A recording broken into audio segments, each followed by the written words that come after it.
నమస్తే సార్, మీ పేరండి? రాజ్ కుమార్.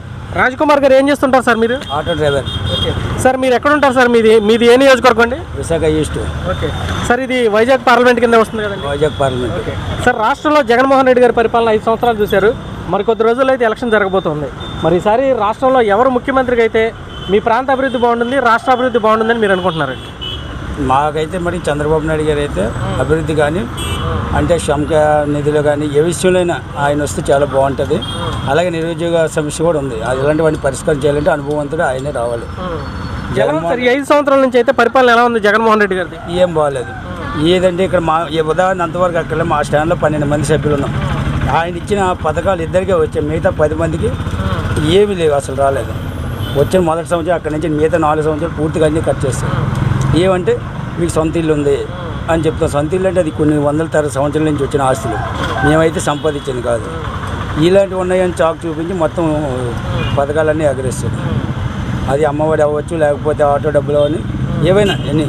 కాబట్టి అసలు పరిపాలన విధానం అయితే బాగలేదు సార్. అసలు మీ వైజాగ్ వరకు తీసుకున్నట్లయితే ఈ 5 ఏళ్లలో వైసీపీ ప్రభుత్వం వచ్చిన తర్వాత అసలు ఇక్కడ పరిస్థితులు ఎలా ఉన్నాయి? బాగా దారుణంగా ఉన్నాయి. సైట్లు కబ్జాలు కానీ లేకపోతే అంటే అది ఇంకా చెప్పుకోలేం. గంజాయి మాఫియాగా తయారైంది విశాఖ అడ్డాగంలో. ఇప్పుడు కూడా లేనంత విధంగా గంజాయి కానీ లేకపోతే డ్రగ్స్ కానీ విపరీతంగా. అసలు నైట్ 10-11 దాటిన తర్వాత సింగిల్గా మగవాళ్ళైనా ఇద్దరు వెళ్ళాలంటే భయం వస్తుంది. అంత ఘోరంగా ఉన్నది అన్నమాట. లా అండ్ ఆర్డర్ కరెక్ట్ లేదు. తర్వాత కబ్జాలు ఎక్కువైపోయాయి. అది సార్, ఇక్కడ విజయసాయి రెడ్డి గారిని, వైవి సుబ్బారెడ్డి గారిని ఇట్లాంటి వాళ్ళని ఇన్ఛార్జ్గా చేశారు కదా, వాళ్ళు వచ్చిన తర్వాత ఇక్కడ మార్పు కనిపించింది? అసలు మార్పు అంటే అదే కబ్జాలు ఇలాంటి బాగా మార్పు చేశారు, ఇంకేం లేదు. ఆ డెవలప్మెంట్ అయితే లేదు. సాయిరెడ్డి గారు వెళ్ళాక విజయసాయి రెడ్డి సుబ్బారెడ్డి గారు వచ్చారు. మొత్తం ఉన్నగాడికి ఆయన పోయింది దోచుకుని ఈయన దాచుకోవడానికి ఈయన దాచుకుంటున్నారు. వాళ్ళకి తోడు ఎంబీబీఎస్ వచ్చిందన్న, వీళ్ళంతా కలిపి బాగానే చేసుకున్నారు. సార్, ఈ ఋషికొండలో ప్యాలెస్ కట్టారు కదా, దాని మీద అసలు అభిప్రాయం ఏంటి మీది? మేము అక్కడేదో పర్యాటక రంగాన్ని అభివృద్ధి చేస్తా ఉన్నారు కదా, అసలు వాస్తవంగా మీకు తెలిసింది ఏంటండి? అంటే నేను ఆటో ఫీల్డ్కి వచ్చి 26 సంవత్సరాలు, అంటే 96 నుంచి. అప్పుడు గత గవర్నమెంట్లో కాంగ్రెస్ అవ్వచ్చు, బీజేపీ, ఇంకోటి ఏదైనా ఆ గవర్నమెంట్ అంటే అక్కడ కాటేజీలు ఉండేవి. మేము ఇక్కడ నుంచి టూరిస్టులు తీసుకెళ్ళేవారు.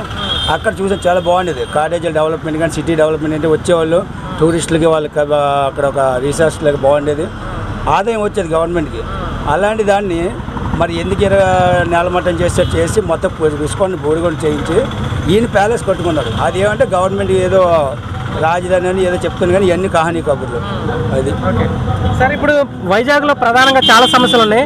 వాటిల్లో ముఖ్యమైన వైజాగ్ స్టీల్ ప్లాంట్ ప్రైవేటీకరణ ఒకటి, విశాఖపట్నం రైల్వే జోన్ ఒకటి, అలానే ఇప్పుడు ఇక్కడ ఉత్తరాంధ్ర ఏదైతే ఉందో దానికి ప్రత్యేకమైనటువంటి నిధులు కేంద్రం ఇస్తారని గతంలో చెప్పింది. మరి ఇవన్నీ సాధించాలంటే పార్లమెంటు పరిధిలో ఎంపీగా ఎన్నికైన వాళ్ళ వల్ల సాధ్యమవుతుంది. మరి ఈ విశాఖపట్నం పార్లమెంటు పరిధిలో భర్త గారు అలానే బొత్స గారి ఫ్యామిలీ నుంచి పోటీ చేస్తున్నారు. ఇద్దరిలో ఎవరైతే ఈ పనులన్నీ చేయగలరని మీరు అనుకుంటున్నారు సార్? ఆల్రెడీ గతంలో బొత్స ఝాన్సీ గారు విజయనగరం చేశారు.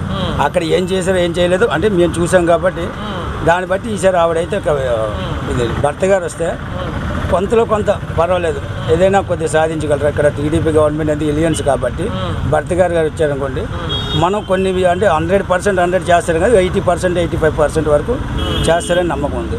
అది సార్, ఇప్పుడు ఈ గవర్నమెంట్లోనే ఇక్కడ విశాఖపట్నంలో గ్లోబల్ సమ్మిట్ అని పెట్టారు.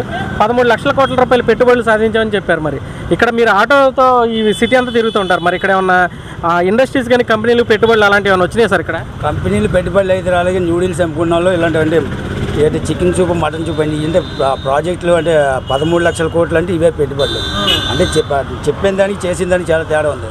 ఆయన సొంత మీడియా ఉండడంలోనూ ఏదో డబ్బా కొట్టుకుంటే దానికి జనాలు కూడా ఒకవేళ పబ్లిక్లో ఎవరైనా మాట్లాడాలన్నా భయపడుతుంటారు. దానివల్ల ఏంటంటే ఇంకా అది ఏమన్నా కోరుకుంటుంది.